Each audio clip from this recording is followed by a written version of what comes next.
This week on the Wealthy Pilots podcast, Scott and I are going to break down some of the top items from the BBB, the Big Beautiful Bill. You know we got to talk about it, so let's get into it this week and break it down.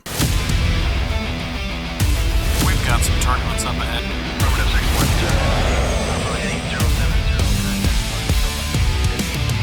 Hey everybody, welcome to the podcast. This is the Wealthy Pilots podcast with Scott Osborn. What's going on, my friend? How you doing this week?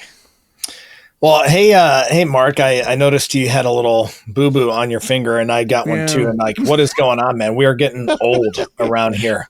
It was hilarious, man. I jumped on the thing and I was like, hey, buddy. And you're like, and then you kind of popped yours up there. I was like, that's too funny. We both had some sort of finger injury. Insert your own jokes here. Over the weekend. It's just sad when it's nothing good. It's like, what did you do? Nothing cool. I know. Wasn't anything cool. I existed as somebody over the edge of 40, and I got 10 minutes. Yeah. We had a lot of we had the tropical storm sit on us all day yesterday. At the time we're taping this, and just a lot of the Raleigh area is just flooded with water all over the place. Yeah. And I wanted it to be cool, like I saved my dog from drowning in the rivers out front, but it wasn't anything cool. So yeah. Same here. Nothing cool. Just old. Yeah. Just old. Just weird old stuff. Well, let's get into our chat this week. Look, so the BBB passed 4th of July, made a big deal, right? Obviously signed all this good stuff. So we're going to have to talk about it here a little bit this week on the podcast. So let's go through some of the main items, Scott. Obviously the big one, which a lot of people were looking forward to, is the permanent extension of the TCJA. All right. So the tax brackets and the tax cuts were under stay. Yeah. I mean, I think it's definitely a good news for the most part that the existing, what is current is going to continue, right? I mean, that gives some predictability for a lot of businesses, predictability for individuals. And one of the bigger things there is even for just your individual tax rate. I mean, especially for a lot of our higher earning folks, if you get into the higher tax brackets, at the end of 2025, when the TCJA expired, right, we would have all paid higher taxes starting January of next year. It's been a long time since we've gone through that. And politically, it doesn't really matter how you feel about this, because this is one I think we should all be able to agree on, because we are in historical tax lows. So they're staying. So that's a good thing, right? Yeah. I mean, not too many people want to pay more in taxes. Right. So I think it's good to see that, hey, we're going to be able to, especially if you're a higher earner, you're able to keep more of that money. And I think, a lot of that might be politically unpopular at times, but there's also an aspect of it that, hey, a lot of the folks that are making more money, when they keep it, they're not just stuffing it in a mattress, they're spending it and they're investing it into the economy, and they are, growing the businesses that they own and all those great things. So, you want to look at some of the highlights from that too. Like for a lot of people that might be checking this out because they want to work with a financial professional like yourself, a lot of Roth conversations the last couple of years, well, that would have been, you still could have done it, but the tax that you'd have been paying on that would have gotten higher. Well, with extending this, if Roth conversions is part of your retirement strategy, which it is for many people, depending again on what your advisor and you guys decide, this is a good thing, because now you can Roth over time and not have to worry about bumping your tax brackets either. Yeah, I mean, lower taxes now definitely, bodes for potentially converting more over into that tax-free bucket now while you're younger. Yep. Fully knowing that, one of the downsides to this bill that was passed is it adds, about $5 trillion of debt to the national debt here over the next 10 years. And so, as debt continues to go up, if you look at, there's a David Walker quote I reference all the time. He was a former comptroller for the Congressional Budget Office. And he says all the time, hey, any increase in national debt is just a deferred tax increase. And the more that goes up, the more that somebody's going to have to pay it back. And so, and we won't get into the political conversation of hopefully this stuff spurns growth, which therefore would help that's all out there. You can kind of make up your mind about that. We'll just talk about some of the major points on it. So that was the biggie, the TCJA being extended. SALT deductions, for folks who aren't familiar with that, there's some changes there. That's the state and local tax. Yeah, SALT deduction. I think the term SALT just confuses people a lot of times, but it's just an acronym for state and local tax. So state and local tax. I mean, the deduction there was raised to $40,000 for incomes under 500. So that'll be a good tailwind for a lot of our folks.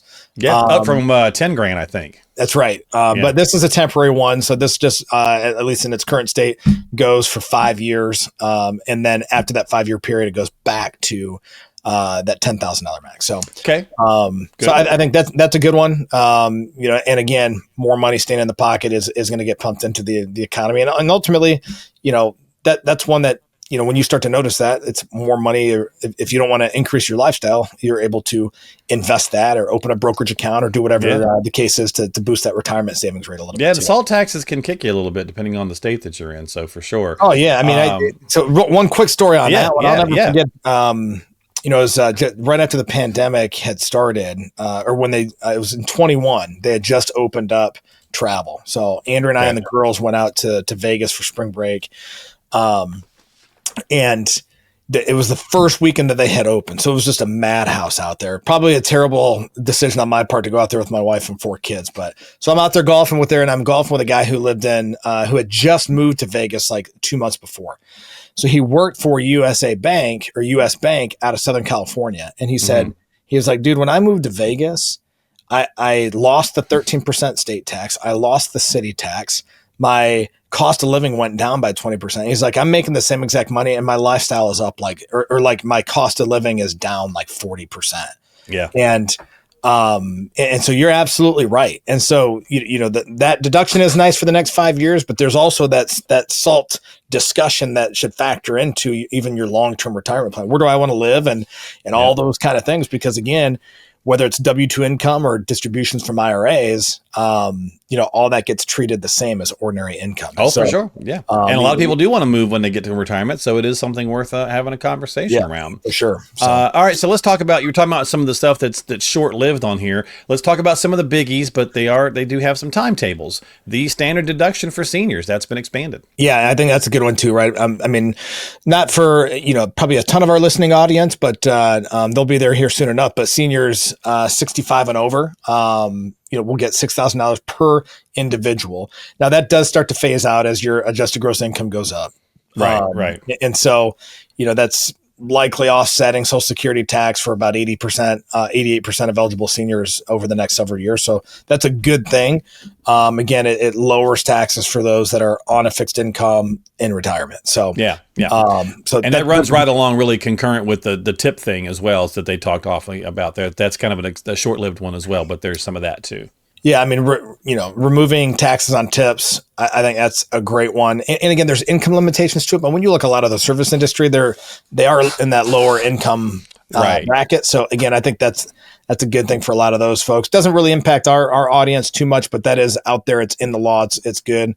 Overtime as well. Yeah, that's right. Overtime, that might for some of our folks based off of where they're at. But again, most of our guys and gals are hitting the income limits there pretty soon, year to year, or pretty in the calendar year to year. So yeah. Also some Medicaid and SNAP cuts with different work mandates. So that one was probably a little bit more politically charged, but it was a little bit of a pullback from some of the Obamacare attributes that were written into law back then.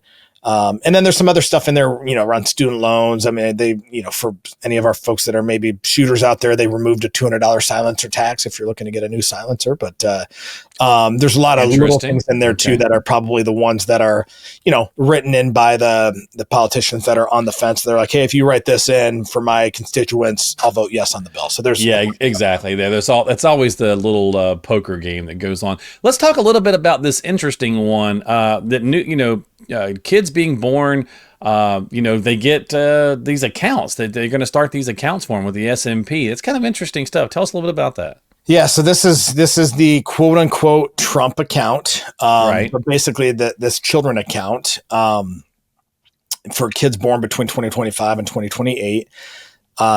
Parents can open a tax deferred account with $1,000 initial credit, and then plus $5,000 initial.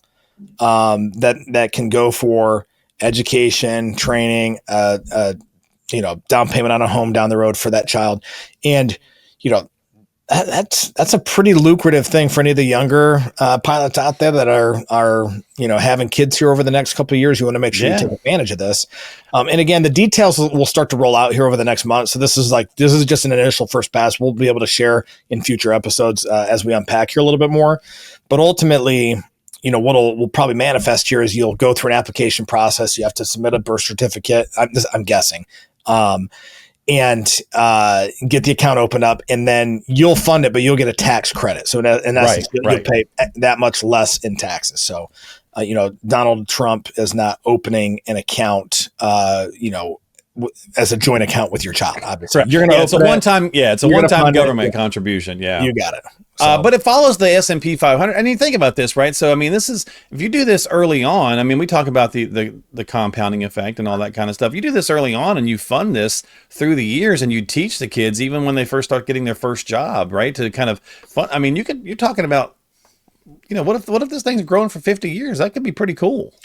Yeah, because I know they're working in some, initial constraints around, hey, I can't touch it till it's a portion of it until I'm 18. And obviously there's different aspects of what you can use the funding for. But then also, it's not fully released until I think 30. But again, this information is slowly coming out here. And so to me, I think it's going to be interesting to see how people are able to use this, because again, if you can put $1,000 initial from the government and then, $5,000 from mom and dad in there, and that grows tax deferred, indexed against the S&P 500, that account's going to be in pretty good shape. That could be in a really great shape. Yeah, absolutely. That's a good one. So, I mean, I guess at the end of the day, Scott, there's a whole bunch more we could go through, right? But I mean, there's permanent expansion of the QBI. There's, phase outs on clean energy credits. I mean, there's on and on and on. I mean, what does it kind of mean for basic demographic that might be checking us out here? I mean, a lot of middle income folks, right? This is tax cuts are good. I think. I mean, we got some good breaks in here, I think.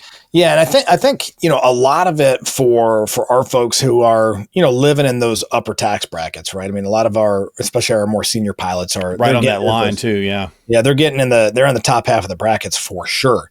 Some in the top, and I think. What does it mean for us? I think summarizing it, it's good that we're able to sustain the lower brackets is the biggest thing. Like we're not going to see our take-home pay effective January go down for the same amount of income. So that's good. Yeah, especially when cost of living is still high, right? So absolutely. Had this reverted back, they would have reverted back to prior to 2017. I think so. The Obama era tax rates. And so you're talking the one bracket would have jumped back up sizable, about 3 or 4%. Pretty hefty, right? You'd have gone from 24 to 28, I think. Yeah, most of them are 3 to 4%. And again, that's all the way up, Right. And so you're paying it more in the 22%. I mean, it starts at the 15, you're paying more in all the brackets. So it's not like I'm paying the same and then just that top bracket changes. You're paying more marginally across all those brackets. So, well, and I think from a planning standpoint, Scott, this is a win for a lot of financial advisors too, because again, this gives you more runway to kind of stay with our frame here, our topics.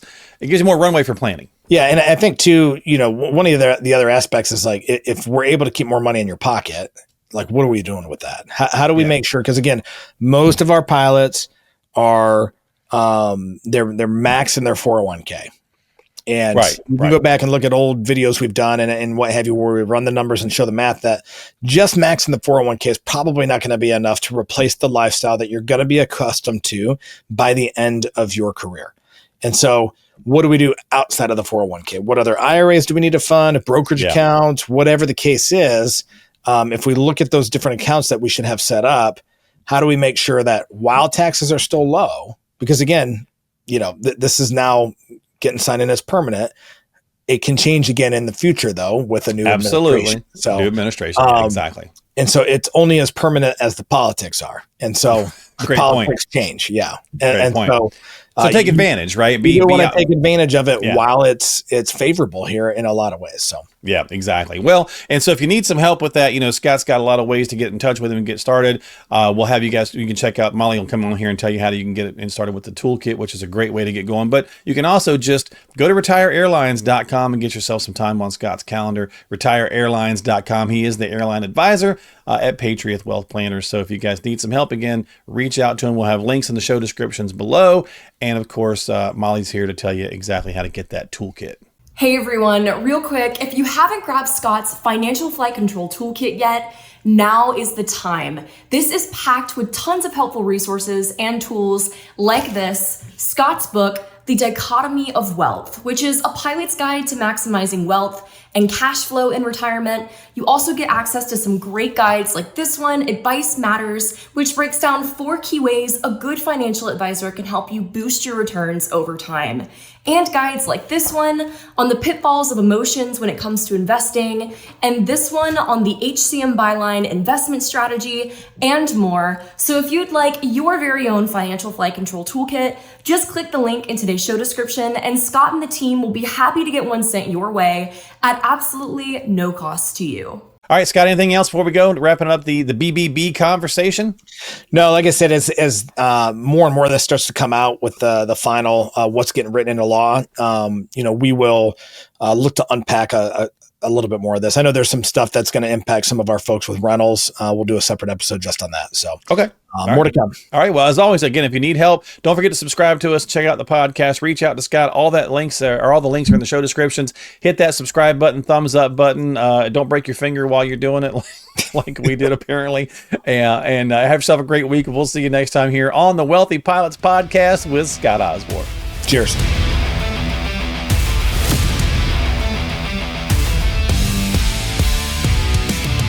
Information is for illustrative purposes only and does not constitute tax, investment, or legal advice. Always consult with a qualified investment, legal, or tax professional before taking any action.